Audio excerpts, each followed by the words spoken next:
The IFP leadership, led by its President Emeritus, Prince Mangosuthu Buthelezi, today is visiting Phoenix, where he'll interact with citizens and address a community meeting. Jayed Paulse has more on this. Jayed, a very good morning to you. What's happening where you are?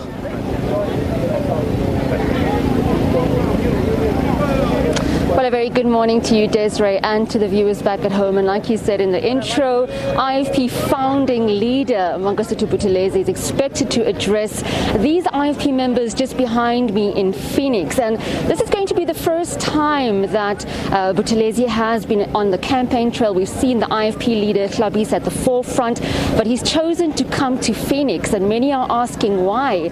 But those who have been following the controversy that's taken place here in Phoenix, you would know that the DEA's posters have caused an uproar in this community.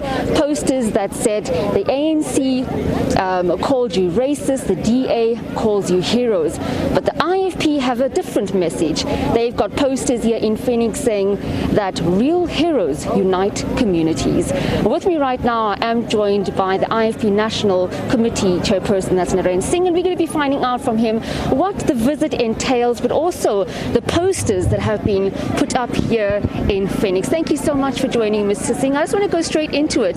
The poster, Real Heroes Unite Communities. Obviously, this is pushing also that people need to come together in this particular community. And in light of those posters that we saw and the controversy that has taken place in the Phoenix community, that is your stance as the IFP.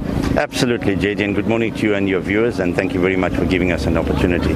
Yes, we are here in Phoenix, and we're expecting our President Emeritus, Prince Buthelezi, to join us soon. I think the people of Phoenix and generally in South Africa are aware of the fact that one of his core values is social cohesion, and he always respects the rights of people to be different, but also to come together as a united people, either in South Africa or in the communities they live.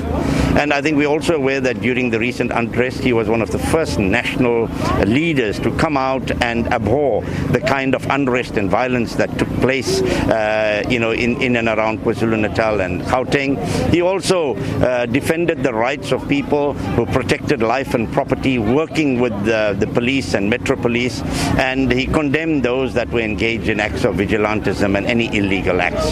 So today we are here to cement that relationship. Prince Buthelezi has a very, very long relationship with the Indian community. You will hear that from him a little later. But we are here to remind this community that we have to work together as neighboring communities, whether we're from KwaMashu, Bambai, Phoenix, Chatsworth, Mhlanga, Bellito. South Africa needs this united force to fight evils like corruption, injustice, lack of education, lack of water and sanitation, and the fact that there's just no service delivery by the ruling party.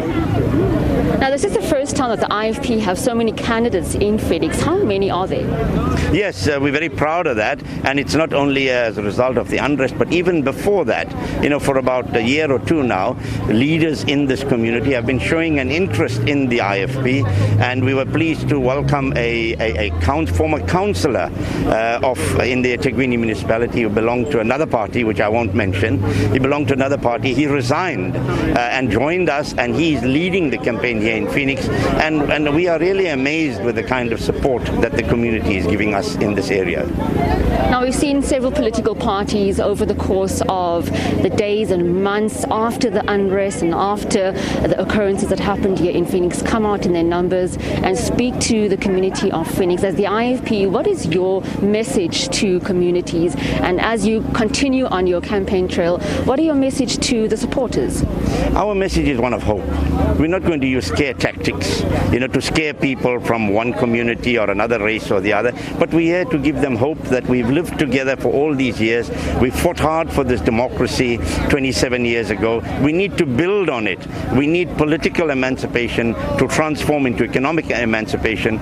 We know that the unemployment amongst youth is the highest. We know service delivery, particularly where we are in eThekwini, is at its lowest.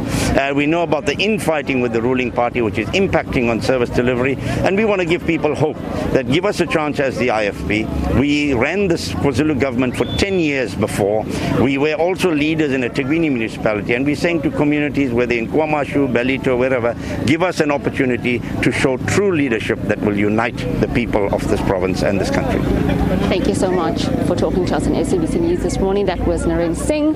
He is the IFP National Campaigning Chairperson, just talking about the IFP's positioning as a party, and also coming to Phoenix this morning, where we've seen several posters being put up by the party saying real heroes unite communities, and that after the backlash that other political parties have faced within this particular area. I'm just going to step out of shot so that Nomhle Ngubane, just behind the camera, can show you some of the IFP members who have come out in their numbers to listen to the founding IFP leader, Mangosuthu Buthelesi's address this morning. He's expected to arrive any time, and we'll keep you up to date with that on the agenda. It's back to you in studio, Desiree. Thank you so much there, Jayed. And we're excited to tell you that we have some tweets and some voice notes that have come through with regards to our question of the day. Let's take a look at the